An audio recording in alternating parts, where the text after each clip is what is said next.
Bien, buenas tardes a todos. Les agradezco su presencia en este tercer evento del ciclo de homenajes de este año. Mi nombre es Juan Carlos Pacheco y soy el moderador en esta ocasión de este homenaje en el que rendiremos tributo a la gran pensadora liberal Ayn Rand.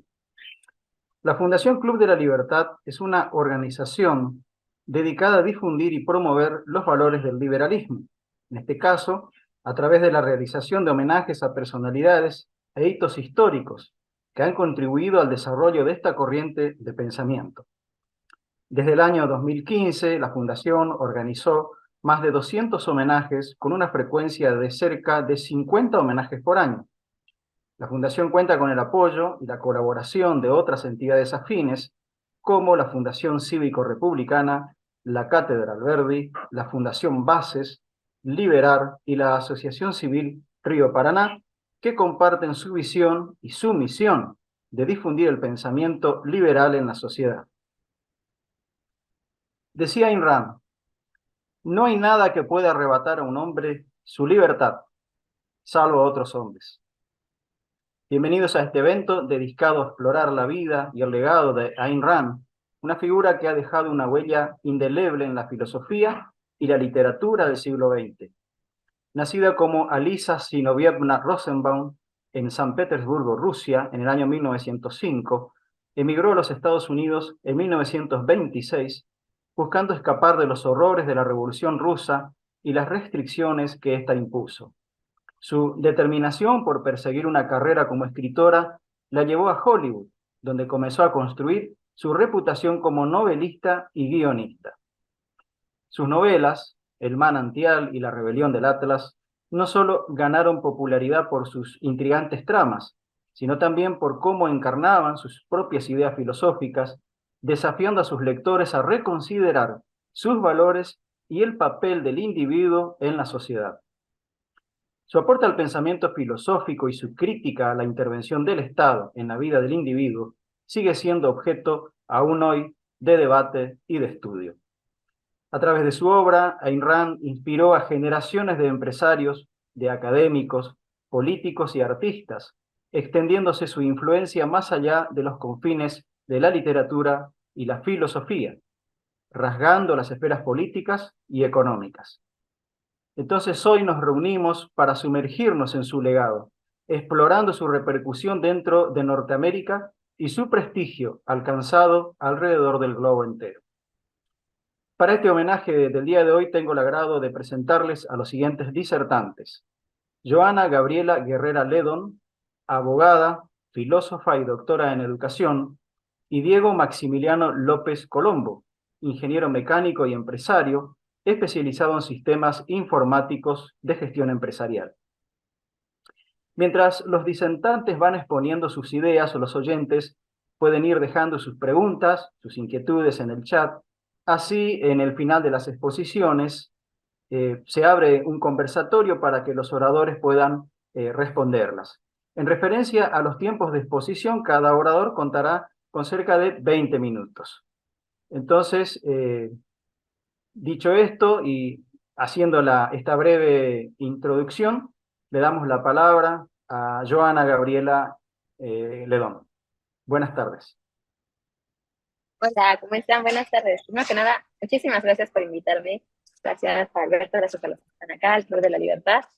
Y bueno, eh, me gustó mucho sumarme al homenaje de Ayn Rand porque es, en parte, es una parte muy importante que de manera como que expande las ideas a través de las novelas, obviamente las ideas liberales y su filosofía objetivista, pero me gusta mucho que lo hace a partir de una manera no complicada de leer. A partir de las novelas se pueden marcar los valores, los principios que tiene, y creo que eso suma muchísimo, en especial cuando pretendemos acercarnos a alguna filosofía, ¿no? Por ejemplo, pienso en los adolescentes, que es como en el primer momento de la vida que creo que todos nos encontramos con Ayn Rand, con el manantial o con la rebelión de Atlas, y ahí creo, bueno, al menos a mí me pasó, yo estudié filosofía después, pero nunca en la carrera la vi. En algún momento dijeron filosofía objetivista y sale bye. Pero bueno, sabemos que las ideas de las escuelas o de las universidades en general pues son como mucho de izquierda y se olvidan, ¿no? Como que muy, muy selectiva. Entonces, pienso que Ayn Rand es algo que le admiro muchísimo, es que es como una primera entrada hacia acercarnos a esta filosofía objetivista y también esta filosofía objetivista obviamente se parece al liberalismo, ¿no? Entonces, saqué como 5 puntos importantes. La filosofía objetivista, bueno, pues aboga por la razón, por la individualidad, por el egoísmo racional y por el capitalismo, básicamente. Eso está como muy mal visto en el mundo donde vivimos, pero como que a la luz. Pero al final de cuentas creo que son valores que todos tenemos, básicamente desde Aristóteles, desde Platón, vamos con Aristóteles, somos eh, somos animales racionales, entonces bueno, ¿por qué no abogar por las razones? Lo único que nos hace diferentes a las demás especies, ¿no? La individualidad, ¿cuántas generaciones, cuántas cosas, cuál es la posibilidad de que nosotros vivamos y que seamos diferentes uno de otros, similares en cualquier especie? Es algo que casi no pasa. Entonces, creo que tenemos que celebrar el milagro de la vida, de la individualidad, y hasta ahí como que todavía va bien, ¿no? Cuando hablamos del egoísmo racional y del capitalismo, son dos temas que son como súper sensibles, que me gusta mucho cómo los aborda Ayn Rand desde sus novelas, desde El manantial y La rebelión de Atlas, porque contrapone a los personajes, son como muy, muy opuestos y muy claras estas ideas. Y repito, si lo estás leyendo cuando eres adolescente, más o menos es cuando te acercas a estas ideas, este, queda muy claro. Y bueno, si después llegó a Hollywood y todas estas, o sea, es como una manera espectacular de esparcir nuestras ideas, ¿no? Entonces, el egoísmo racional es algo que todos tenemos. Puede ser incluso el instinto de supervivencia, que es decir, al tener instinto, sí, está bien visto, pero al ser egoísmo está mal visto. Que al final de cuentas, cuando yo lo leí ya de grande, ya como filósofa, pensando en leía a Richard Dawkins, que es un etólogo que estudia el comportamiento de los animales, y él habla del gen egoísta, que todos somos egoístas y todos queremos sobrevivir y queremos transmitir nuestros genes para que la especie siga viviendo. Entonces, el egoísmo racional creo que tenemos, aunque a la gente no le gusta, creo que también es otra de las cosas que tenemos que celebrar, porque a partir de ahí es de donde podemos tener este sistema de vida donde todos nos podemos beneficiar, que es el siguiente punto de la filosofía objetivista, que es el capitalismo. Todo esto va al segundo punto, que es la defensa del laissez-faire, el dejar hacer, donde se ve que una persona es racional y libre de manera individual, puede llegar a una prosperidad económica siempre y cuando pues no daña a los demás, ¿no? Que son nuestros principios, principio de libertad, perdón, nuestros valores, valor a la vida, a la libertad y a la propiedad privada, y creo que es algo sumamente importante y que se está olvidando gracias a estas ideas colectivistas que imperan, ¿no? En el mundo. Eh, Obviamente, bueno, el tercer punto, que es un poco de lo que ya hablé hace ratito, es la individualidad y la libertad.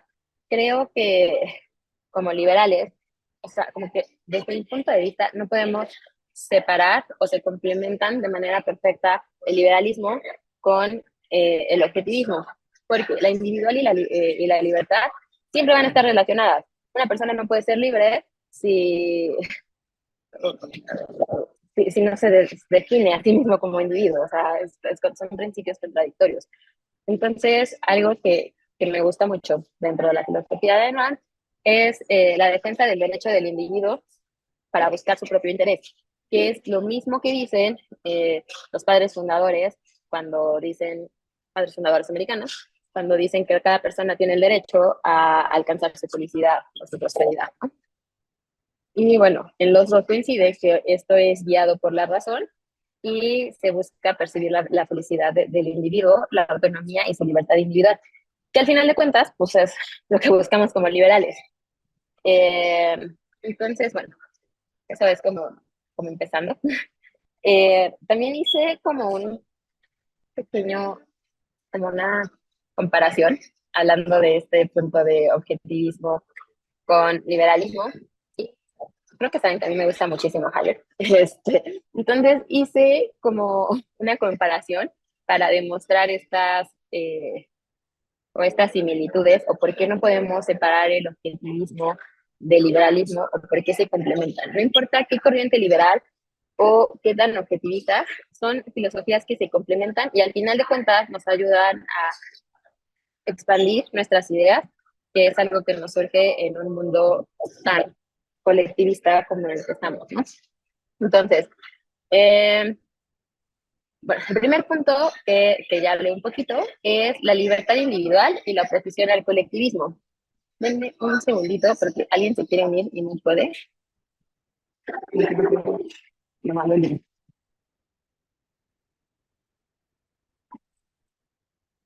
no, disculpa, pero es justamente quien me metió este mundo liberal, entonces me da mucho gusto que quiera ver. Perdón, después de este paréntesis. La libertad individual y la oposición al colectivismo. Basándome en Hayek y en Ayn Rand, encontré similitudes. La primera es que, bueno, Ayn Rand, como ya dije un montón de veces, defiende el individualismo racional, el egoísmo racional, y algo muy importante es que defiende la dignidad de las personas, ¿no? El individuo es el valor supremo y pues, depende de qué tanto te valores y de qué tan capaz seas o qué tan, acá en México decimos mucho, ¿no? Que tantas ganitas le eches a las cosas, pues es el nivel de felicidad que vas a alcanzar, ¿no? Eso depende completamente de ti. No es que vengan un montón de colectivistas y te digan, ah, no, es que en realidad estás oprimido, o las mujeres son sometidas por el patriarcado. No, sino que desconfía de estas ideas y aboga por la libertad individual y obviamente la dignidad o el valor de las personas. Entonces, bueno, esto lo relacioné con Hayek, que también aboga por la libertad individual y en esta idea colectivista, pero también como de instituciones, ¿no? Como que el gobierno, en ninguna institución tiene el derecho a meterse en la vida del individuo. Obviamente él lo hace de manera económica, está en contra de la planificación central, pero habla de estos fenómenos espontáneos que surgen a través de las personas, no de colectivos. Luego, el segundo punto que encontré así similar es la economía y el rol del Estado. Obviamente, bueno, aquí ya sabemos que Ayn Rand habla del capitalismo, como lo dije hace rato, es uno de los valores o de los pilares dentro de su filosofía. Habla de laissez-faire, el dejar hacer, como el único sistema moral y político, porque si todos estamos con estos primeros o con estos valores que vienen del egoísmo racional, que son el respeto a la vida, a la libertad y a la propiedad privada, entonces, ¿por qué vas a dañar al otro? Entonces, el capitalismo, basándose en eso, pues es un sistema moral que, bueno, ella también aboga por una intervención mínima del individuo y una protección de los derechos individuales y la propiedad privada, ¿no? Como la única función del Estado, que incluso hasta gente que no es abiertamente liberal o objetivista lo dice. Ahora, por el otro lado, Hayek también defiende, Hayek liberal clásico, reconoce un papel limitado para el gobierno y que proteja los derechos individuales, ¿no? Entonces ahí como que están muy igual. Otro punto que vi en común es el objetivismo con el orden espontáneo de Hayek. Para Ayn Rand, la filosofía es una realidad objetiva, o sea, lo que existe fuera de las personas, la realidad es objetiva, es tangible. Eh, la ética se basa en el egoísmo racional, que es un poco lo que decía hace ratito, donde son estos pilares, estos valores que todos defendemos, que son como que los tres valores que toda persona tiene, porque no necesitas que alguien más los pierda, ¿no? Todos los demás valores, todos los demás derechos, pues ya son como no sé, como una segunda categoría, pero el derecho a la vida, a la libertad y a la propiedad privada es algo que todos tenemos simplemente por el hecho de ser personas, lo que me lleva otra vez a la dignidad y al valor del individuo. Entonces, esto, que es el egoísmo racional, es un fundamento de la vida humana, que básicamente es solo el objetivismo. Y bueno, para Hayek, dentro de la economía, dentro de lo que explica, es que hay un orden espontáneo donde los sistemas sociales, económicos y complejos se dan de manera orgánica y esto surge a partir de acciones que van haciendo los individuos. Entonces, aunque sea que actúes de manera ética, ética viene de ethos, que es estar convencido de algo, de creerte algo, entonces ya sea que actúes desde el egoísmo racional o que pasen estos sucesos espontáneos, al final de cuentas, lo que se va a lograr es una realidad objetiva donde vamos a vivir fuera de un plan, fuera de cualquier economía planificada o de cualquier eh, orden planificado, como se quiera decir. Entonces, bueno, ya casi para cerrar. Aparte, mi punto es como comprobar o demostrar cómo la filosofía objetivista se une con la libertad individual, ya que ambas critican a la planificación central y al colectivismo, ¿no? Obviamente se centran también en la ética del individuo y en la moralidad del capitalismo, esto lo hace Rand, mientras Hayek se enfoca en la complejidad social y en los fenómenos espontáneos que salen de eso, que al final de cuentas son eh, inherentes al individuo, ¿no? Pero también hace ratito les hablaba de que me gusta mucho como en las novelas de Ayn Rand contrapone o quedan muy claros los valores de individualismo, integridad, creatividad, arquitectura moderna. Y, por ejemplo, en El Manantial habla Howard Rowe, que es un arquitecto que es individualista, apasionado, talentoso, con una visión como innovadora y revolucionaria de la arquitectura moderna, pero que está frente a una comunidad o a una sociedad bastante tradicional, entonces pues se tiene que enfrentar a ellos, ¿no? Entonces, en la novela, digo, espero no estar spoileando, pero la novela habla mucho de cómo Rourke quiere mantener su integridad, su visión artística y no conformarse. Por el otro lado, perdón, espero no hacer spoilers, perdón, está Peter Keating, que es un arquitecto que representa el conformismo, la falta de originalidad, básicamente es como la cultura del no esfuerzo, ¿no? Entonces son como que las dos personalidades y bueno, pues al final quien va a triunfar es quien es íntegro, ¿no? Que es algo que también se puede ver en la vida de Ayn Rand, que siempre fue como íntegra tanto como escribía como en su manera de vivir. Entonces, bueno, ahí como que está la contraposición de la mediocridad, la manipulación social y eh, el egoísmo racional, que es las ganas de ser exitoso. Eh, También, bueno, obviamente, Janis John Galt, en La Rebelión de Atlas, pues también es como muy claro, igual, voy a intentar no hacer spoilers, este, es muy claro cómo está en contra de este colectivismo y de la interferencia gubernamental en la economía, ¿no? La filosofía objetivista de Rand se explica básicamente al final, cuando Galt da su discurso y habla de la Atlantis y todas esas cosas, pero creo que al final, y ya un poco para terminar, es que al final de cuentas, ¿quién es John Galt? Creo que John Galt seríamos todos nosotros, porque son personas que comparten esta ética,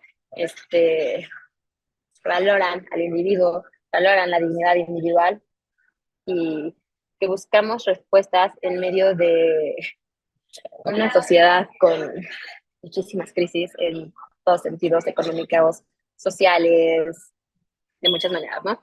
Entonces, bueno, creo que al final de cuentas, todos los liberales, obviamente también los empresarios, que ven que son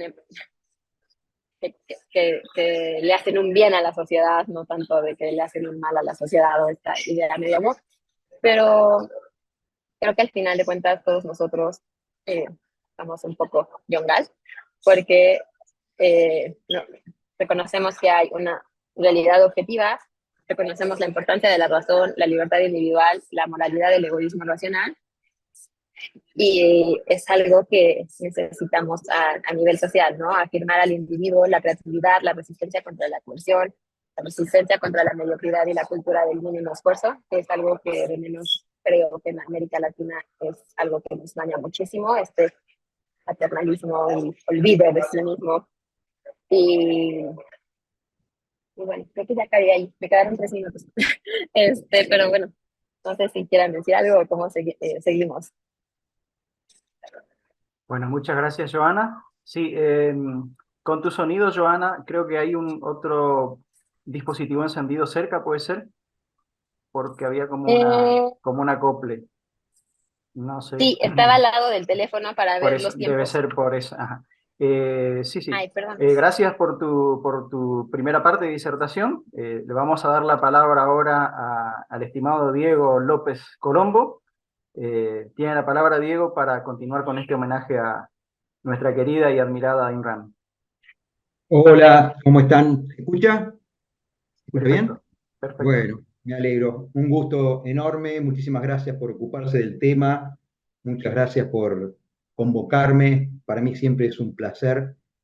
Eh, yo creo que Ayn Rand realmente fue una de las mentes más brillantes que hemos tenido y ella se propuso una meta, una tarea enorme, intelectual, la más grande que uno puede llegar a tener, que es pensar en términos filosóficos y crear una filosofía. Eh, y ella, a lo largo de su vida y de su trabajo, creo que hizo dos grandes cosas. Una fue crear una filosofía completa, que ahora vamos a hablar un poco, que es una filosofía completa. Además de que yo creo que es la filosofía más precisa, más adecuada, la que acierta más en los principios y en los conceptos. Y por otro lado, además de ser una gran filósofa, una creadora del objetivismo, una, una propulsora del concepto filosofía en sí, es decir, volvió a traer o a darle valor a la palabra filosofía. Eh, Muchas veces para entender todos estos conceptos, para entender lo que es una filosofía, para entender lo que es una idea, uno tiene que, de alguna manera, o puede mirarlos desde el punto de vista del oyente, es decir, de la persona que lee un libro, de la persona que está escuchando una charla como esta. En definitiva, cada uno de nosotros, por alguna razón, hemos ido incorporando una filosofía, una forma de pensar. Entonces no es lo mismo encontrarse con el manantial o con la rebelión de Atlas o con la virtud del egoísmo cuando uno tiene quizás 12 años, cosa muy rara, muy extraña, o cuando uno tiene 50, 60 años, y no es lo mismo que lo lea una persona que toda la vida creyó en Marx o en distintos filósofos, que interprete o lea o se encuentre con esos textos y esos conceptos un liberal, este, del tipo que sea. Es decir, siempre que nos encontramos frente a una idea, de alguna manera es el choque entre la idea y el propio concepto que uno trae y la propia óptica desde la cual uno lee esa idea. En definitiva, estas dos grandes enseñanzas que nos deja Ayn Rand, repito que son el objetivismo en sí mismo, que ahora vamos a hablar un poquito, y por otro lado, volver a darle importancia al concepto de filosofía en general. A veces se usa como sinónimo ideología o pensamientos o conjunto de ideas, y creo que de muchísimos años para acá siempre han sido palabras, sobre todo si uno toma el sinónimo más utilizado, que es, sinónimo entre comillas, ¿no? Que es ideología. Ideología es un conjunto de ideas que supuestamente deben estar interconectadas y deben ser coherentes, con lo cual prácticamente es la definición de filosofía, ¿no? Un conjunto de ideas y principios interconectados, coherentes, es decir, que no se contradicen entre sí. Normalmente la palabra ideología es una palabra que se usa en forma peyorativa. Mucha gente trata de explicar de que en realidad no tiene ninguna filosofía, ninguna ideología, que las ideologías han quedado en el pasado, que han estado superadas, que ya no es tiempo de ideologías, y le encuentran una serie de errores y de falencias y de cuestiones negativas al concepto de ideología, porque justamente, como yo explicaba hace un rato, viene de la óptica de lo que han aprendido. Como normalmente casi nadie ha aprendido en forma sistemática una filosofía coherente como es el objetivismo, todo el mundo, sin saberlo, tiene pensamientos contradictorios, pensamientos que no han sido incorporados en forma armónica, que no han sido incorporados en forma racional, sino que son como principios descolgados que uno va utilizando para moverse en la vida. ¿De dónde vienen esos principios? Bueno, vienen de todo lo que uno vivió de chico, desde la familia, los amigos, los padres, los recuerdos que uno pueda tener, las cuestiones que le pudo haber pasado, alguna frase que su padre o su madre le pudo haber dicho en algún momento y que le quedó grabada. Quizás muchos años después ya no piensa que era tan acertada o la sustituye por otra. Lo mismo pasa con la escuela, la primaria, la secundaria, los profesores, los amigos, las novias, los novios, los maridos, etcétera, etcétera. En definitiva, no hay persona en este mundo que no tenga un conjunto de ideas o que no tenga una filosofía, aunque sea propia, digamos, única. Por eso prácticamente si uno hace un experimento y va por la calle y hace cualquier tipo de pregunta filosófica o política, porque recordemos que la política es una de las ramas de la filosofía, que también, palabra bastante despreciada y con razón por lo que vivimos a diario en casi todos los países, es muy probable que si uno le pregunte a alguien en la calle cuestiones concretas, no sé, cuál es la capital de Noruega, alguien o le tire alguna respuesta o le diga no sé. Pero es muy raro que en una pregunta filosófica alguien diga no sé, alguien no intente una respuesta y después, por consiguiente, muchas veces las defienda a muerte, ¿no? Y ya conocemos lo que son las discusiones políticas. Las discusiones políticas donde dicen en la familia y en el trabajo y en la pareja no hay que hablar de política, justamente porque saben que pueden ser focos de conflicto muy complicados. Con lo cual, nadie escapa a tener una filosofía. En definitiva, ¿qué significa pensar en términos filosóficos? ¿Cuál es la tarea que hizo Ayn Rand en su vida?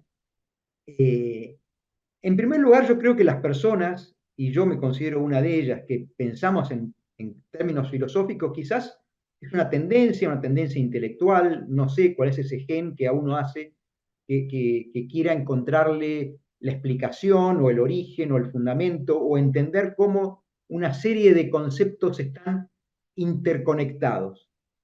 Bueno, eso es la filosofía y Ayn Rand se propuso hacer el enorme trabajo, no de dar un aporte parcial a un conjunto de ideas, no de tomar una parte parcial de ese conjunto de ideas y de los miles y miles de filósofos que han existido, entrar a generar una nueva rama o una nueva discusión.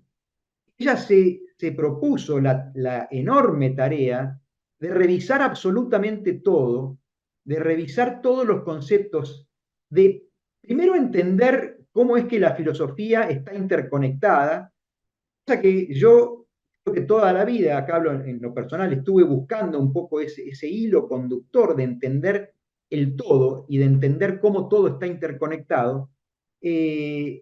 Y doy un breve resumen. La filosofía se divide en 5 ramas.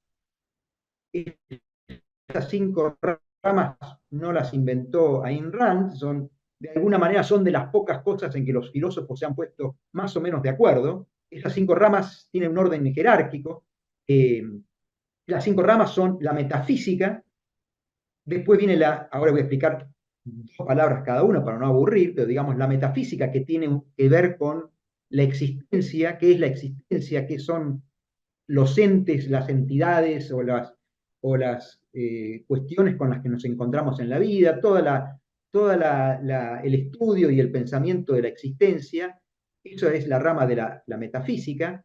Ella no partió de cero, partió prácticamente de Aristóteles en forma exclusiva, tomó las ideas fundamentales de Aristóteles y le corrigió, entre comillas, sin dejar de reconocerle a Aristóteles que es el gran padre de la filosofía moderna. Sin embargo, y acá quizás le faltó un poco de humildad, realmente le tocó algunas cuestiones a Aristóteles, a la metafísica de Aristóteles, o a la filosofía en general de Aristóteles, algunos conceptos que realmente son fundamentales y que hace que la nueva filosofía que surge con esos conceptos aristotélicos pero modificados, bien tenga por llevar un nuevo nombre que se llama objetivismo.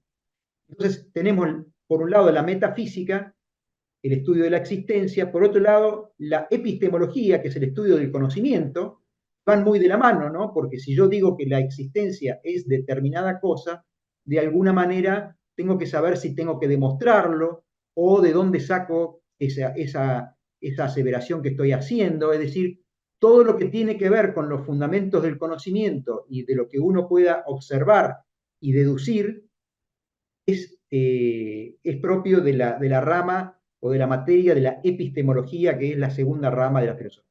La tercera es la ética, que ya tiene que ver con cómo debe actuar un ser humano, porque obviamente esto es una filosofía hecha no solamente para el ser humano, sino que dice Ayn Rand, para poner un contexto, filosofía para vivir en la tierra. Es decir, pretende darle a todo ser humano una herramienta para poder manejarse, una filosofía en serio, coherente, completa, estructurada, jerárquica, que nos permita manejarnos en la vida. Por eso es que la tercera rama es la ética y que de alguna manera responde a las preguntas, ¿qué debo hacer?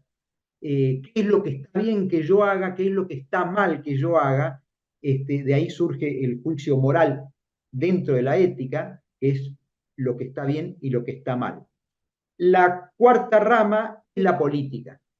La política, que palabra tan ensuciada, ensuciada por los propios políticos, ensuciada porque nuestro mundo lamentablemente diría que de las dos grandes filosofías que existen y que podrían llegar a abarcar, digamos, quitando algunas de menor implicancia, son el objetivismo, llamémosle la filosofía del individualismo dentro de lo político o de lo ético, pero más bien de lo político, y el colectivismo.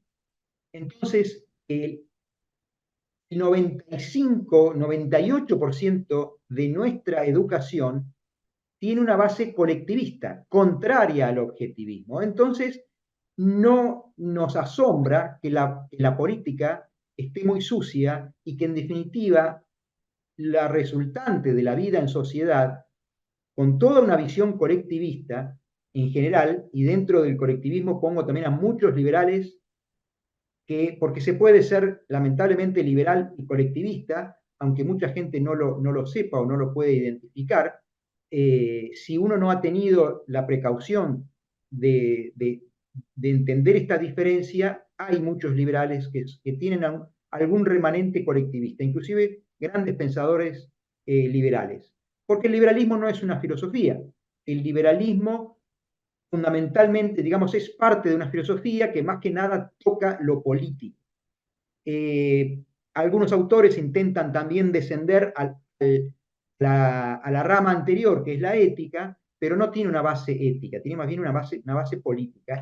Y más me animaría a decir que los liberales tienen una base dentro de lo político como un subconjunto, una base económica. En definitiva, la palabra política está muy sucia porque está sucio toda la constelación de pensamiento que en general es colectivista.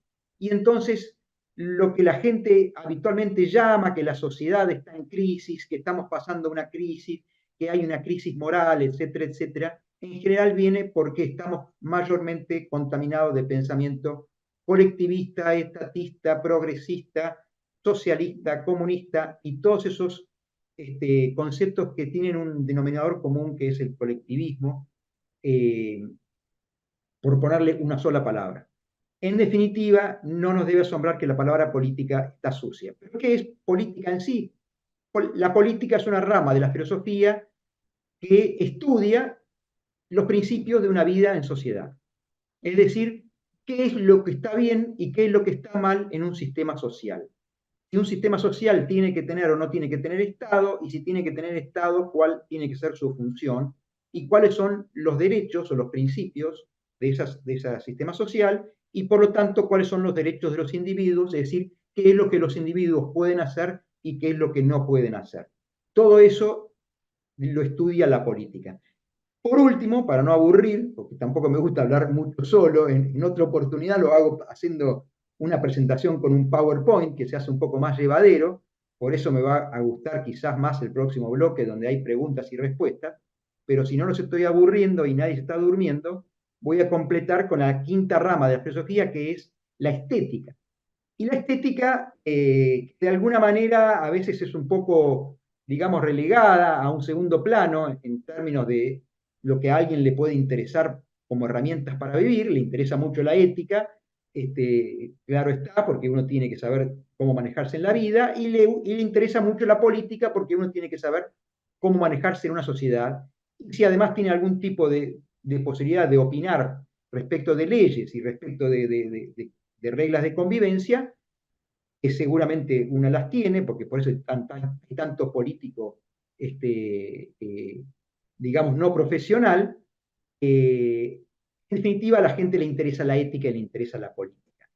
Pero el tema de la estética es apasionante, se puede dejar para alguna otra charla, digamos, el tema de la estética. De alguna manera, fíjense que fue la herramienta que Ayn Rand utilizó, la estética, es decir, utilizó el arte para difundir sus ideas, ¿no? Cosa que yo al principio no entendía por qué una genia, una filósofa tan grandiosa como Ayn Rand había elegido escribir estas increíbles novelas. Y bueno, obviamente después me doy cuenta de que, como decía también esta chica que habló antes que yo, que no recuerdo el nombre, discúlpenme, era tan importante que ella difundiera a través del arte, a través de las novelas, eh, su filosofía. Y eso tiene una potencia enorme porque mucha gente a través de la novela va interpretando y va pudiendo, se puede hacer una idea de cómo actuaría determinada persona en determinada situación, y va explicando de alguna manera del objetivismo sin que el lector se dé cuenta que está aprendiendo una filosofía. En definitiva, estas son las 5 ramas de la filosofía de Ayn Rand, y lo grandioso de, como yo decía, es que ella le dio contenido, porque la filosofía en sí, las 5 ramas, son como si fueran 5 grandes vasijas interconectadas que pueden estar totalmente vacías. Es decir, es allí donde uno pone los principios y las opiniones y las ideas que uno tiene sobre cada uno de estos 5 aspectos de la vida del ser humano. Pero ella llenó las 5 vasijas con contenido conceptual, con contenido totalmente coherente, y no es que tiene una idea en lo político desconectada de la idea de ética, sino que toda la filosofía, arrancando de la metafísica y de la epistemología, es una especie de árbol jerárquico donde cada pieza después va a influir en los siguientes razonamientos, en los siguientes conceptos, y además es una herramienta fundamental porque así como todos tenemos una filosofía, que es un lugar en nuestro cerebro a donde vamos a buscar algún principio, alguna frase o alguna verdad para poder dar solución o respuesta a algo que nos ocurra en la vida, en lo personal, en lo afectivo, en lo amoroso, en el trabajo o donde sea, es allí donde vamos a buscar nosotros, bueno, si en lugar de tener una especie de estantería o de biblioteca desorganizada con lo que hemos aprendido en la vida, tenemos el objetivismo, yo les puedo asegurar que van a tener una visión mucho más coherente, más fuerte, más completa para poder después dar su opinión o resolver mediante algún principio alguna cuestión. Yo en algún momento me tomé el trabajo, y ahora lo voy a leer porque no se los quiero mostrar para no compartir la pantalla y no aburrirlos, pero tengo una especie en este momento frente a mí, tomé muchos conceptos de cada una de las 5 de filosofías. Son miles de palabras que a diario nos preguntamos, o son áreas de pensamiento que a diario nos preguntamos. Les voy a leer algunas para que tengan una idea, y todas ellas pueden ser resueltas a partir de principios filosóficos del objetivismo. Si uno no tiene una filosofía completa, puede caer sin darse cuenta en la contradicción de tener una opinión respecto de un concepto determinado, como puede ser, qué sé yo, tomo cualquiera, me voy a poner los lentes porque ya no leo bien, de la ética se puede hablar sobre, no sé, sobre la caridad, o sobre el amor, o sobre la humildad, o sobre el matrimonio, o sobre la vida, o sobre el interés propio, o sobre el racismo, o sobre la religión, o sobre la obligación, o sobre el sacrificio, etcétera, etcétera. Les leí nada más que 3 o 4 o 20 palabras, muchas más. O en términos políticos puede hablar sobre lo que es la Constitución, lo que es el consumismo, lo que es un fraude, lo que es una ley, lo que es la fuerza física, lo que es la justicia, lo que es un impuesto, lo que es un principio, lo que es la guerra, lo que es el estatismo, lo que es la sociedad, lo que es el crimen, lo que es la democracia, etcétera, etcétera. Con esto simplemente les quiero dar una idea de la potencia que tiene un sistema filosófico completo, es decir, tener asimilado el objetivismo, que yo creo que es la filosofía correcta, y la potencia que tiene para poder movernos en la vida. Y vuelvo a retomar uno de los puntos, voy 19 minutos, se pasó rápido, uno de los puntos, y ya cierro, anteriores.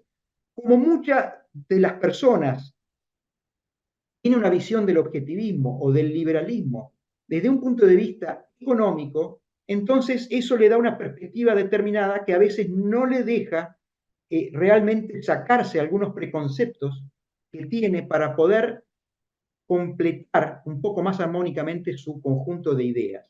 Es decir, el liberalismo no alcanza a tener una filosofía completa. El liberalismo no tiene un fundamento filosófico, de no ser por Ayn Rand, un fundamento filosófico completo y coherente, y de allí muchas veces el liberalismo se defiende no con conceptos o con fundamentos correctos, y eso le ha traído mucho daño a la defensa de la libertad. Imagínense una persona que toda la vida pensó que el egoísmo es malo, pensó que, por ejemplo, tener una empresa y ganar plata es necesario para el ser humano, pero es malo en realidad para la sociedad, y que el egoísmo es una puja entre los intereses de una persona y los de la sociedad, y que el ser humano está de alguna manera en una encrucijada en la cual, si hace lo que le conviene para sobrevivir y no tiene más remedio, termina siendo un inmoral, según esos principios, con respecto a la sociedad. Y en definitiva, digamos, no tiene herramientas morales o éticas para poder lidiar con ese dilema. Simplemente para dejarlo como disparador, después, si quieren, eso da para hablar horas. Así es como de alguna manera muchas veces se ve el liberalismo y se ve el capitalismo enfocado desde la óptica de la gente de lo que conoce, que no es justamente el objetivismo, sino que viene de una mentalidad colectivista, de una mentalidad donde el egoísmo es malo, de una mentalidad donde el individuo está relegado a la sociedad y al conjunto, y que importa mucho más el Estado y la sociedad que el propio individuo. Entonces, desde ese punto de vista, es muy difícil poder asimilar conceptos en forma directa, como por ejemplo la virtud del egoísmo. Título, y cierro, título muy acertado con el cual Ayn Rand encara uno de sus libros más famosos, inclusive más chicos y más fáciles de leer, justamente como una cachetada al lector para que el lector esté atento desde el momento uno y desde la primera palabra y diga, a ver, ¿por qué le están llamando virtud al egoísmo? Bueno, acá cierro, se me fueron 22 minutos, espero no haberlos aburrido y con mucho gusto empezamos la otra etapa de preguntas y respuestas. Bueno, muchísimas gracias, Diego, por tu exposición. Pasamos ahora a la ronda de preguntas de este respetable foro que acá ha concurrido en gran número al día de hoy. Pregunta Alberto: me gustaría la idea de que Diego profundice la visión de Ayn Rand sobre el capitalismo, término que hoy tiene ribetes muy particulares y que inclusive es discutido en los ambientes liberales. Bueno, excelente pregunta, y creo que de alguna manera lo último que dije apuntaba a eso, ¿no? ¿Por qué el capitalismo es una mala palabra? Diría que por lo mismo que el egoísmo es mala palabra. De hecho, el castellano no tiene prácticamente una palabra para definir egoísmo racional. Por eso es que a Ayn Rand le tiene que agregar racional al concepto, cuando en realidad ese concepto, esa frase, o digamos agregarle racional, no es necesario.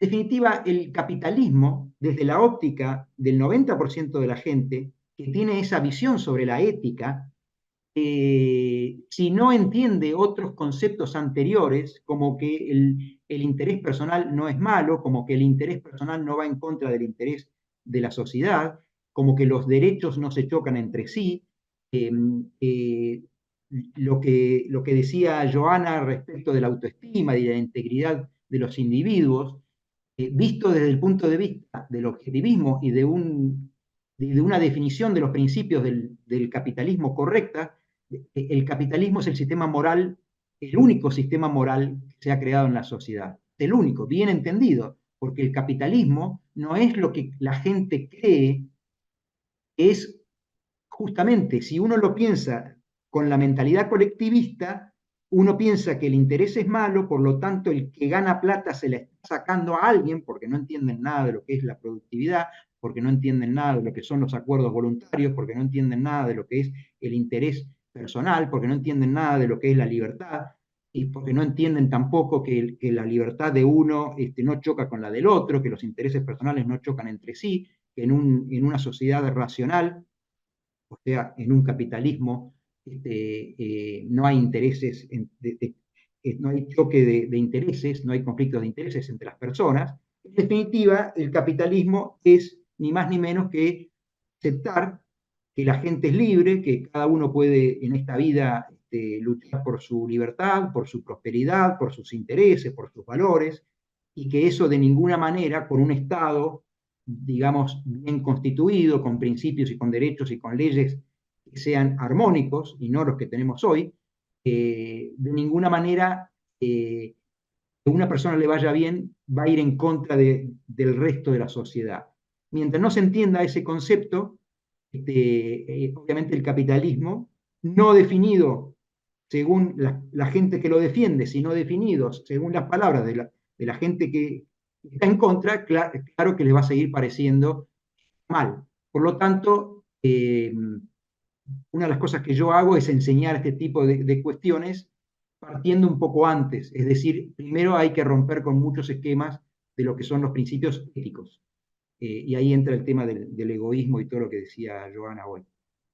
Esa es la razón para mí por la cual el capitalismo está mal visto. Igual que la libertad, porque el capitalismo se lleva también el concepto de libertad. La gente cree que si somos libres, entonces vale cualquier cosa, la gente sale a robar, sale a matarse, y por eso hay que poner reglas y el ser humano no puede ser libre, porque el ser humano es malo por naturaleza, todas cosas que son falsas. Bien, gracias, Diego. Hay una pregunta a modo de reflexión también compartida por Alex Quiroga eh, para ambos disertantes, y hace la siguiente pregunta: ¿habrá crisis moral mientras el colectivismo nos induzca a respetar, reconocer como ejemplo y hasta encumbrar las acciones, idearios o expresiones de personas inmorales? Un poco el juego de cómo pensaba Ayn Rand este tema de la moralidad, ¿no es cierto? ¿Quién desea responder primero? Joana, por favor, porque Joana. ya me escucharon mucho a mí. Sí, estoy pensando. Este, sí, de que hay una crisis moral, sí, estoy segura de eso, pero desde mi punto de vista yo creo que es una crisis individual, porque un poco relacionando con lo que decía Diego, todas las personas tenemos que va relacionado con lo que decía Ayn Rand, todas las personas tenemos una filosofía. Eh, la cosa es decidir cuál filosofía quieres tener. Entonces, al estar siendo bombardeados todo el tiempo por estas ideas colectivistas, eh, y si a una persona le falta criterios, si una persona no es autónoma, no es libre, no es crítica, no tiene ganas de aprender, hablo de cualquier edad, no necesariamente tienen que ser los chiquitos, ¿no? O sea, puede haber personas grandes que tengan esta, nada más sean autónomas, perdón, autómatas, no autónomas.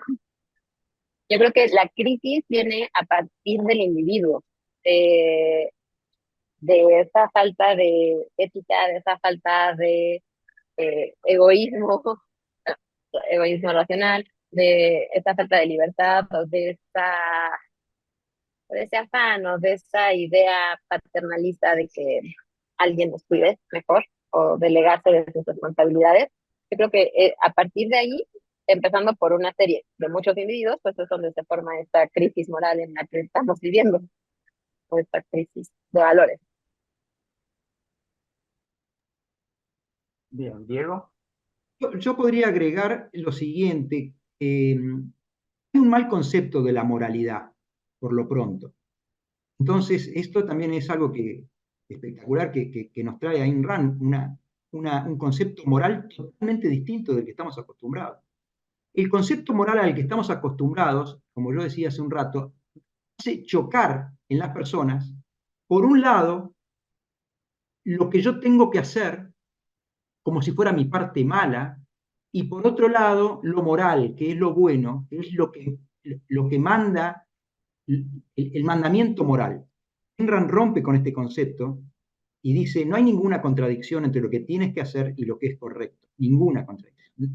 La palabra obligación moral es un contrasentido. Le da a la moral un sentido totalmente armonioso. Normalmente se cree que un acto es moral, aunque no te convenga, y muchas veces, por ejemplo, le enseñamos a nuestros hijos a compartir un juguete con, con alguien que no es de su simpatía. Es decir, un chico que quizás tiene 6 años ya tiene bastante claro quién es su amigo, quién no lo es, y con quién quiere compartir y con quién no quiere compartir. Y eso es algo que estoy seguro que en gran porcentaje se le enseña a los chicos, y no solamente a los chicos, sino que los grandes lo tenemos aprendido así, de tal manera que el acto moral es justamente sacrificarse por los demás, y es de mayor valor si ese sacrificio se hace inclusive por una persona que no es para nada de nuestra estima, o inclusive eso significa un sacrificio que va totalmente en contra de nuestros intereses. Eso lo rompe Ayn Rand, creo que nos trae a todos un aire fresco de moralidad y de concepto donde ya no choca más lo moral con los intereses. Entonces, cuando entendamos eso, vamos a estar un poquito más cerca de empezar a romper con esta crisis moral que existe. Volver a poner a la moral en su lugar. Muy bien, gracias, Diego. Bueno, hay muchísimas preguntas. Voy a ir dándole eh, paso a cada una a medida que aparecen. Alejandra Villa hace una pregunta muy interesante aquí, que comparto de paso. No es usual en un moderador, pero esta pregunta me intriga mucho con respecto a Ayn Rand también. ¿Por qué o para qué Ayn Rand utiliza el arte y o la estética para comunicar sus conceptos filosóficos? Si quieren les doy una Yo respuesta. creo, Bueno, sí, a sí. mí se me Joana, hace muy fácil. Eh, Creo que porque es mucho más fácil. El arte, la filosofía implica el arte de pensar, ¿no? Es esta actividad crítica que tienen las personas y de estar criticando todo. Eh, Como decía Diego hace rato, la estética es una parte de la filosofía que se relaciona con el arte, pero ahí no implica necesariamente el estar criticando, simplemente algo nos gusta o no nos gusta. Entonces, una manera de dar a conocer o de expandir las ideas, que es bastante fácil, es a través del arte, el arte y la cultura. Y creo que es algo que Ayn Rand, no sé si haya aprendido, pero creo que es algo que tenemos que nosotros como liberales tomar en cuenta y expandirlo. Es como un poco tomar a Gramsci y tomar la cultura para poder establecer nuestras ideas, porque vamos a, no es un efecto paraguas, ¿no? No es de que pongas acá la idea y ya caiga y todo el mundo piense de una manera, sino que son esas pequeñas intervenciones que te van formando la manera de ver el mundo. Por ejemplo, acá en México, con las novelas, seguro conocen Marimar, María Mercedes, todas esas, y siempre la historia es que es el rico con los ricos malos que no quieren a la pobre, ¿no? Entonces, trayéndolo a Ayn Rand, eh, nos explica en sus novelas de una manera bastante digerible, de una manera bastante fácil, y contrapone, por ejemplo, los valores en los que ella cree contra los que no cree, ¿no? Entonces, yo creo que esa es la clave, la manera estética de comunicar algo, ya sea, bueno, en este caso a través de la literatura, lo que hace que las personas o el grueso de la población tengan mayor acceso a esa área del conocimiento. Gracias, Joana. Diego. Voy a contestar con una frase muy conocida. Una imagen vale más que 1000 palabras. El arte es eso. El arte es mostrar algo, según la definición de Ayn Rand, arte es la representación selectiva de la realidad de acuerdo a los principios estéticos del artista.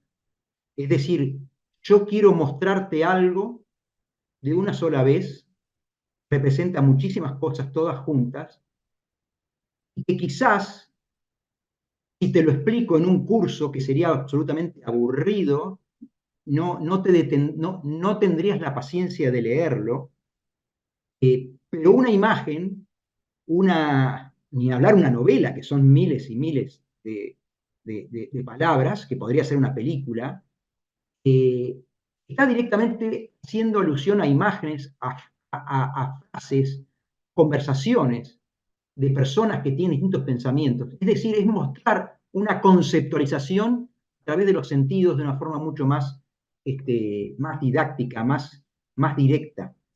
Dentro del arte está el humor. Fíjense cuántas veces un gran humorista o un gran meme, hoy que se usan mucho, sirve más para explicar lo que está pasando en el Congreso o lo que hicieron o lo que hizo la izquierda para estar en contra de la ley o lo que hizo un personaje en alguna cuestión, ¿no? A veces un dibujito de humor muestra más y explica más.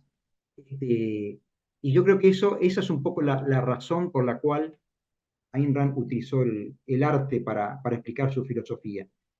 Yo puedo decir que en mi caso, a mí me interesó o me indujo, después de leer las novelas, a leer sí ya en forma sistemática sus principios, ¿no? Y su filosofía. Bien, gracias, Diego.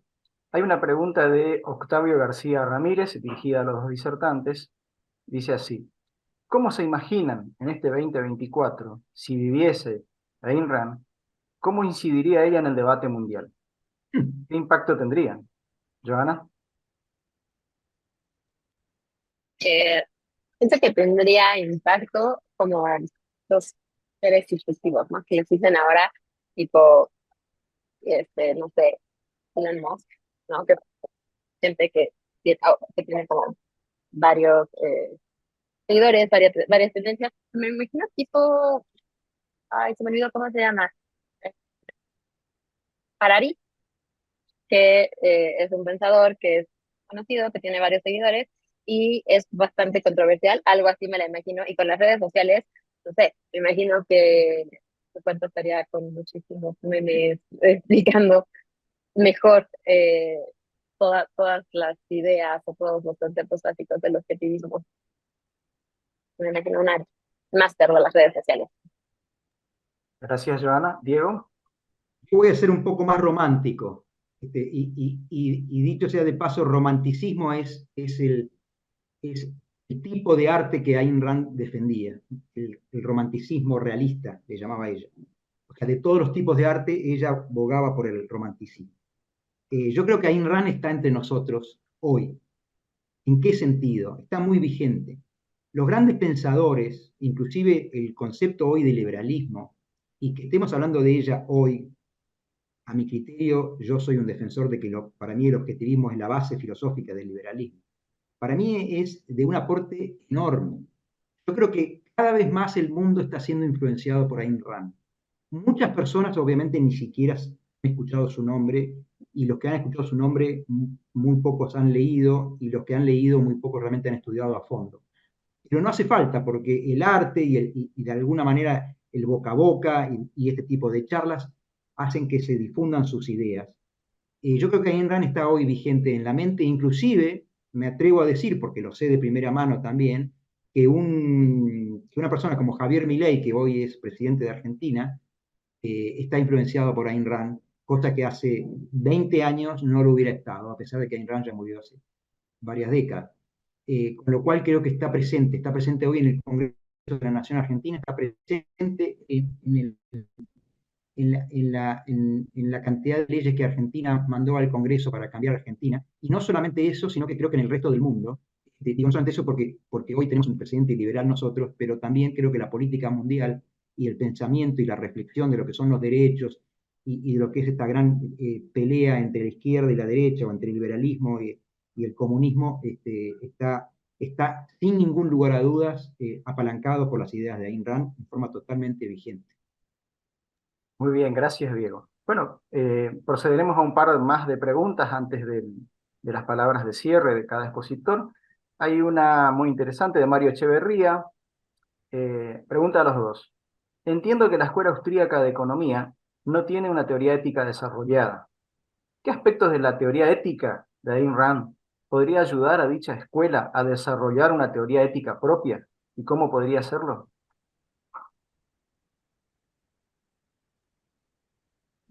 Por ahí creo que mencioné algunas cosas como bien al principio. Eh, bueno, creo que la defensa del capitalismo y de este laissez-faire eh, es base, igual para la escuela austríaca. Entonces, el capitalismo sin restricciones, sosteniendo que la libertad individual y la prosperidad económica están intrínsecamente ligadas en un sistema económico que respete los derechos individuales, la libertad, la vida, la propiedad privada, creo que por ahí podría hacer algo. Y algo también que defiende el liberalismo como filosofía en su parte ética son los principios de la libertad individual, la justicia, los derechos humanos, el deber ser, la deontología, y también el límite, ¿no?, que debe de haber entre las instituciones y los estados. Creo que por ahí es como se podrían relacionar. Muy bien, gracias, Joana. Diego. Yo creo que, a ver si no interpreto mal la pregunta o si no la recuerdo mal. ¿Qué le podría pedir o qué podría tomar del objetivismo, de la ética objetivista, el pensamiento liberal? Yo creo que todo. Digamos, los principios o la filosofía no son piezas inconexas. Como yo decía antes, cada concepto va entrelazándose con otros y en función de esas conclusiones uno sigue armando lo que viene por encima. Con lo cual, la ética objetivista, pero además me atrevería a decir que tampoco puede tomar la ética sola, tiene que tomar la metafísica objetivista, la epistemología objetivista y la ética objetivista. Y sobre eso se puede montar un sistema social liberal. No hay ni más ni menos que el capitalismo. Es decir, no es tomar prestado algunos conceptos. Yo creo que es un todo. Por eso yo creo que el objetivismo, de alguna manera, si yo tengo que dar una charla a liberales, que ya lo he hecho y es lo que hago habitualmente, de alguna manera le doy los fundamentos objetivistas. Se llega a la conclusión de que se defienden muchos principios que finalmente termina siendo el objetivo del liberalismo, ¿no? Vivir libremente. Pero los fundamentos son importantes. Entonces, por un lado, ¿qué le podría pedir prestado? Todo. Es más, inclusive la epistemología y la metafísica. Y dice, creo que al final dice la pregunta, para crear su propia ética liberal. No hay que crear una propia ética liberal. No hace falta. Digamos, de hecho no hace falta que tengamos muchas filosofías. En cada persona puede adoptar una sola. Y si hay filosofías que se contraponen, bueno, una será correcta y la otra no. Porque las filosofías no se ocupan de las cuestiones de gusto. No estamos hablando de cómo me gusta vivir la vida. Estamos hablando de conceptos filosóficos que tienen que ver con cómo debo vivir la vida en aquello que no es optativo, que no es opcional. Es decir, esto es un tema muy importante que da da para otro debate, digamos. Pero bueno, lo quiero dejar ahí. Muy bien, gracias Diego. Hay una pregunta que la formula Alex Bruno Daciano a ambos. Dice, ¿qué se entiende por individuo? Toda vez que puede quedar excluido el concepto de familia en coincidencia con el comunismo.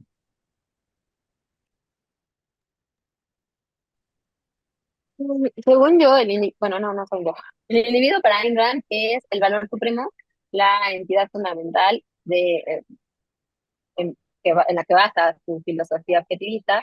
Y bueno, el individuo, al tener este valor supremo, del que yo hablo un poco como dignidad también, se relaciona con el egoísmo racional, que sostiene que cada individuo es un fin en sí mismo y tiene el derecho de buscar su propia felicidad y alcanzar su realización o su bienestar. Entonces, no creo, la segunda parte era cómo se relaciona con el comunismo, ¿no? Una cosa así. Toda vez que puede quedar excluido el concepto de Exacto. familia. Ajá. Puede coincidir en eso con Entonces, el comunismo, digamos. sí, sí, no, o sea, sí, pero no creo que pase eso, porque un poco hablando de Ayn Rand, de que reconoce al individuo como valor supremo y entidad fundamental dentro de su filosofía, y una de las características que tiene este individuo es ese egoísmo racional, pues obviamente todos queremos que nuestra familia esté bien, es parte inherente, ¿no? Nuestra familia, las personas que queremos, y sí, cada persona es un fin en sí mismo, y creo que es algo que desde los papás se entiende. Por ejemplo, algo que dice el montón hincapié es que los niños, o sea, que los hijos son prestados, ¿no? Entonces ahí está reconociendo que cada individuo es un fin en sí mismo y que tiene el derecho de buscar su propia felicidad. Entonces no creo que tenga como, o como que se excluya, o que el concepto de individuo excluya al concepto de familia, porque todos somos individuos, somos seres sociales. Entonces, dentro de este egoísmo racional, de la capacidad de razonar y de la productividad y la creatividad de las personas, que todos estos son conceptos de la filosofía objetivista, pues todos se relacionan de manera directa con la familia. ¿Sí? Gracias, Joana. Diego. Te voy a pedir que me repitas la primera parte de la pregunta. Quiero Sí, saber a totalmente, que ver no la si la encontré acá. encuentro. Dice, ¿qué se entiende por individuo? Toda vez que puede quedar excluido el concepto de familia, y ahí coincidiría con el comunismo. Bueno, digamos, justamente es lo opuesto al comunismo. Si uno no interpreta y no le da valor al individuo, a cada individuo, el individuo es cada uno de nosotros. Cada uno de nosotros es una conciencia volitiva, una conciencia que tiene uso de la voluntad para tomar decisiones y para fijar sus metas, y que, como decía Joana, tiene su autoestima, sus objetivos, etcétera, etcétera, su vida, y que para nosotros, que nosotros mismos somos nuestro mayor valor, dice Ayn Rand. Para el individuo uno mismo es su mayor valor. Si no le diéramos importancia al individuo y si no lo definiéramos de esa manera, poco podríamos definir la familia. Es decir, la familia es un concepto que puede tener un valor, digo que puede porque quizás hay personas que en su libertad no le quieran dar valor a la familia. Yo sí se lo doy particularmente, pero es una opinión particular. Yo no podría, o nadie podría darle valor a la familia si no tiene primero una definición correcta del individuo. Con lo cual, es a partir de la definición y el respeto del individuo que uno puede armar una sociedad, inclusive una familia, que sería quizás el primer grupo social después del individuo. Con lo cual, me atrevo a decir que es lo opuesto, y no me extraña, porque generalmente respecto al comunismo tenemos ideas opuestas. Los dos conceptos son absolutamente opuestos. Fortalecer el individuo es fortalecer a la familia y también fortalecer a la sociedad, pero a cada uno de acuerdo a su esencia, digamos. Muy bien, Diego, muchas gracias. Pasamos entonces a la última pregunta de este encuentro homenaje a Ayn Rand. La formula Octavio García Ramírez, y teniendo en cuenta que también todas estas cuestiones, en definitiva, tienen que ver en los cambios culturales en la sociedad, ¿no es cierto?, con la educación. La pregunta que hace Octavio es la siguiente: ¿cómo potenciar el liberalismo en los programas de estudio desde la infancia?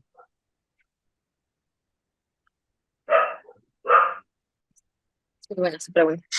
Este, Yo creo que no necesariamente en educación, no me estoy refiriendo necesariamente a la escuela, sino la educación que forma de el niño que está estudiando, la escuela y los padres, ¿no? Entonces, empezando desde los padres, creo que es algo donde les tienes que enseñar que son individuos autónomos, un poco dejar de sobreproteger a los niños, de tener estos padres helicópteros. Y, o sea, si empiezas por ahí, desde que los 2 años, los niños se pueden poner la chamarra y no necesariamente es la mamá que ponerle su chamarra, el papá, qué sé yo, y respetar su individualidad. Creo que desde ahí es base para que los niños o pues, las personas, cuando entren a la escuela, puedan tener una actitud crítica ante los planes de estudio. ¿Por qué estoy hablando de algo o de una actitud crítica? Porque los planes de estudio para que cambien va a tardar, de menos en México, como 30 años, porque no es que seamos precisamente liberales, pero si hay un cambio paulatino. Entonces, si les enseñas a tus hijos a tener una actitud crítica, pues se van a dar cuenta que la riqueza se genera, ¿no? Por ejemplo, y no que sea algo de dividir. O incluso, o sea, esto sería como que la parte de la casa. En la parte de la escuela, muchas veces, de hecho, yo soy maestra en una universidad acá en México, entonces muchas veces los planes de estudios son como que bastante colectivistas y más gobierno que tenemos. Entonces, de manera, sé que muchos de mis alumnos no vienen de esta idea crítica, sino que trato de menos plantarles las dudas. Siento que es como mi responsabilidad como maestra, enseñarles que hay algo más, ¿no? Por ejemplo, acá hay algo que se llaman las becas del bienestar, que se las dan a niños o a cualquier alumno, cualquier ser que esté inscrito en la escuela, no importa si reprueba o no reprueba, vaya o no vaya a la escuela, les dan tu dinero. Son como $300 cada 2 meses.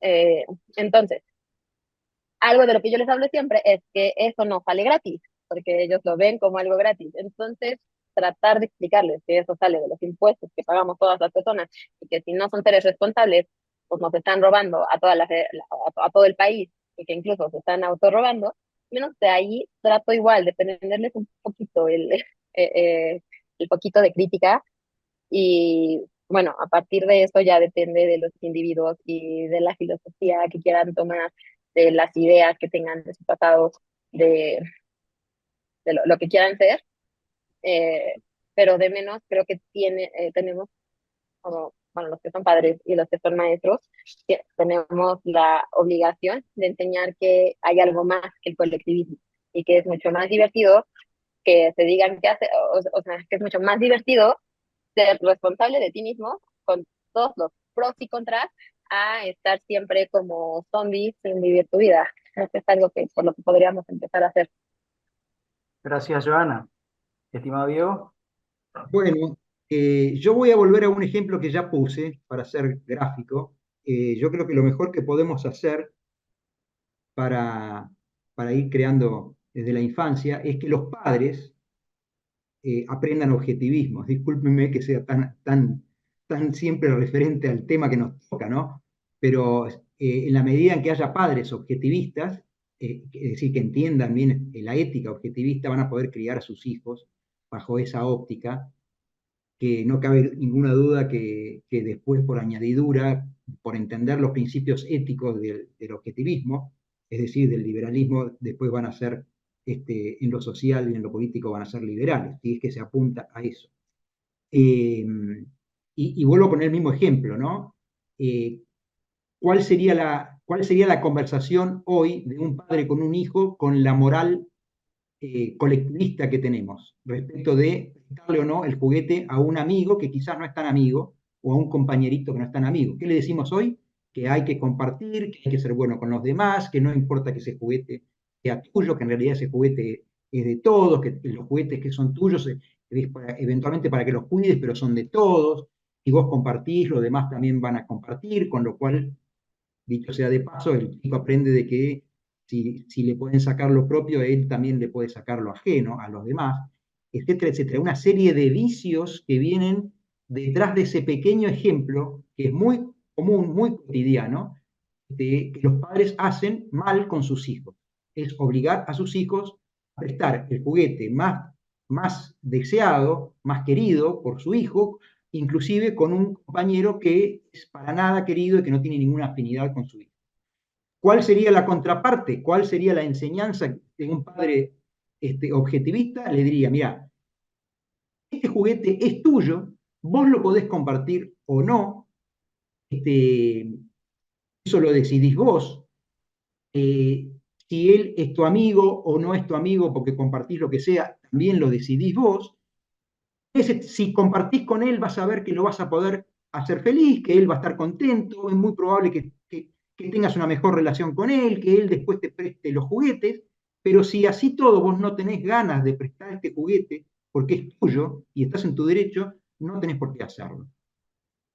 Y el chico entenderá lo que es la propiedad privada, entenderá lo que es una decisión propia, entenderá lo que es tener amigos y sociabilizar o no, practicará quizás y transformará quizás algún amigo hostil en un buen amigo, porque quizás con un buen gesto de parte de él va a poder quizás darse cuenta que ese amigo no era tan malo, que encuentra otro tipo de afinidades. Es decir, se le abren una serie de perspectivas que son reales, que son sociables y que son principios sanos.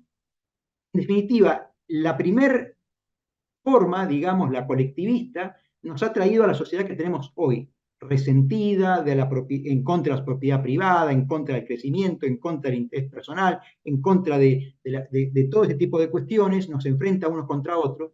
Y la otra visión es absolutamente armoniosa, donde en todo caso, inclusive la amistad, se reconoce que para ganársela uno tiene que hacer méritos, no solamente para ganarse el amor de pareja, también para ganarse la relación con los amigos, con el jefe, con un empleado, con el vecino. Es decir, poner cada cosa en su lugar. El individualismo no significa estar aislado. El individualismo significa que yo tomo mis propias decisiones, yo soy responsable de mis decisiones y que también soy el artífice de mis logros y de mis fracasos. Y propiedad privada significa que yo puedo disponer a prestar o no prestar lo que es mío, porque por algo es mío. En definitiva, con pequeñas cosas se hacen grandes cambios en la mente de los chicos, y les puedo asegurar que un chico que nace y que se desarrolla con ese pensamiento, con esa ética, con esos principios, es totalmente distinto de lo que tenemos acostumbrados hoy. Yo tengo la suerte de tener 2 hijos, que seguramente no están acá porque ya no me, ya no me escuchan, pero creo que he intentado con ellos y creo que todo el mundo debería intentar aprender objetivismo y transmitirle eso a sus hijos. Ese yo creo que es el punto de partida para esto. Muy bien, muchas gracias, Diego. Antes de finalizar, quisiera invitar a ambos oradores a realizar un breve cierre o conclusión de 1 minuto cada uno de todo lo que se conversó en este evento. Comenzamos con Joana, por favor. Sí, muchísimas gracias. Bueno, primero, gracias a Alberto, a Diego, a Juan Carlos, al Club de la Libertad y a Alex Graciano, que andan por acá. Y bueno, yo creo que así como puntos clave acerca de por qué homenajear, por qué es importante Ayn Rand, por qué es importante el objetivismo. La primera y más clara es la influencia filosófica, ¿no? Que ahorita nos quedó muy clara con el ejemplo del juguete. La influencia filosófica es algo en donde vivimos, es algo en donde podemos de cierta manera orientar nuestros actos y a las nuevas generaciones, ¿no? La defensa del capitalismo eh, a partir de la moral, creo que, o a partir de la ética, creo que es algo súper clave en el pensamiento de Ayn Rand. Lo mismo como en el impacto en las artes, en la literatura y en la cultura, como esta manera de decir que el capitalismo, que el egoísmo no son tan malos y que las demás personas lo entiendan a través del arte, eso es sumamente importante. Y 2 puntos que yo creo, por eso los dejé al último, los más importantes, es la celebración del individuo, ¿no? Tenemos que celebrar que cada individuo, cada persona es la minoría más pequeña, y la importancia que tienes en los individuos dentro de la sociedad, ¿no? Todos tenemos nuestros propios pros y nuestros contras, nuestros intereses, nuestras metas, y valoramos la autonomía individual, pues vamos a llegar a hacerlo. no vamos a estar ahí esperando a que llegue la tarjeta de bienestar, qué sé yo. Y otra cosa muy importante que se me hace clave es la controversia que causa Ayn Rand, incluso dentro de los mismos círculos liberales, que es donde más hablamos de ella. Eh, pero creo que estos puntos de la defensa del capitalismo, la celebración del individuo, el impacto que tuvo en esta eh, manera de transmitir su filosofía en el mundo estético, creo que es algo clave y de lo que tenemos muchísimo que aprender todavía. Esta sería como mi conclusión y reitero mi agradecimiento. Muchas gracias a vos, Joana. Estimado Diego. Bueno, si tuviera yo que resaltar dos o tres aspectos, coincido con Joana en el tema ético. Creo que Ayn Rand desató el gran nudo que había entre confrontar los intereses personales con la moral, ¿no? Algunos filósofos han llegado a decir que un acto era cada vez más moral en la medida en que el actor iba en contra de sus propios intereses.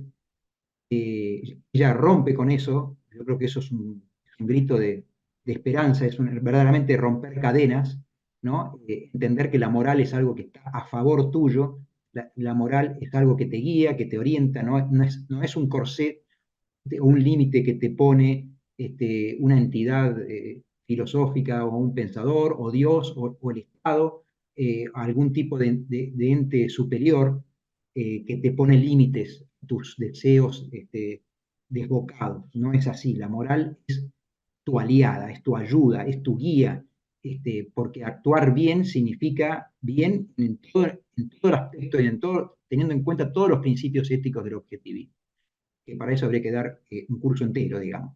Pero yo creo que eso es uno de los puntos fundamentales, romper con esa dicotomía entre hacer lo correcto o hacer lo que me conviene. Eso es un punto en el terreno ético. En el terreno político, yo insisto que creo que el objetivismo viene a salvar el liberalismo. El liberalismo defendido con bases que no son objetivistas, es decir, con balbuceos o con filosofías a medias que nunca han sido creadas desde las raíces, es decir, desde la metafísica y la epistemología. Si el liberalismo no tiene una buena base ética coherente como es la del objetivismo, el liberalismo nunca pudo superar un 2, 3, 4, 5, 10% de los votos en ningún país. Y estoy seguro que en la mente de las personas. ¿Por qué? Porque no se puede defender una idea con fundamentos de otra rama filosófica. Muchos liberales, créanme, porque lo he visto, inclusive leyendo, inclusive algunos de gran renombre, que tienen una base filosófica o un pensamiento con algunos contagios colectivistas, y eso se nota. En definitiva, creo que el objetivismo viene a salvar al liberalismo dándole los fundamentos que corresponden para que realmente también se pueda defender la palabra capitalismo, que eventualmente uno le puede dar algún otro tipo de palabra si es que no quiere ir en contra de tanto subjetivismo, digamos, o de tanto preconcepto. Pero en definitiva, una sociedad libre, llamémoslo así, tiene fundamentos mucho más sólidos dentro del objetivismo. Yo creo que ese es el gran aporte que hizo Ayn Rand a nivel filosófico, a nivel práctico, y a nivel filosófico es terriblemente profundo. Yo creo que van a pasar cientos de años hasta que la logren entender en toda su extensión, y esto va a ir creciendo. Y eso para mí es un aporte enorme para la humanidad. Y no estoy exagerando, realmente yo creo que es así. Muchísimas gracias, Diego. Bueno, ahora que hemos concluido tanto la ponencia de nuestros oradores invitados, cerrado ya el debate con nuestros asistentes, la Fundación Club de la Libertad reconoce y agradece el esfuerzo, el tiempo y la participación a Joana y a Diego. Estimados amigos, les agradecemos por acompañarnos en este homenaje. Los invitamos a nuestro próximo evento que se realizará el día sábado 10 de febrero a las 18 horas por esta misma plataforma. En esa ocasión rendiremos homenaje a Ronald Reagan. Los esperamos y tengan todos ustedes muy buenas tardes.